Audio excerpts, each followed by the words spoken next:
Morning, this is the channel. This is a Mitsubishi Pajero. So Mitsubishi Pajero, they have a complaint customers regarding the front. If wheel running, not good condition on the chassis. So this channel will check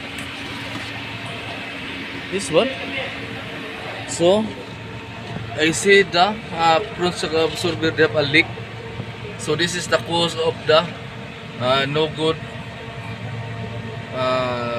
condition. So they have a leak. So this is the technical info of this channel. So you see, they have a leaking. So I pull out this one, need to change this one, the front shock absorber. This is the right side front shock absorber.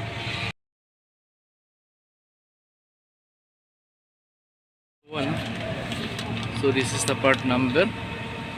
So this is original made in Japan. This is a genuine shock absorber. See this one. So I pull out first the front shock absorber. First you lose this one. Also here. After this, okay. Here also you pull out.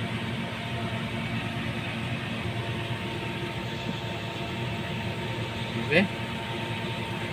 Also the upper side is already finished to pull out here.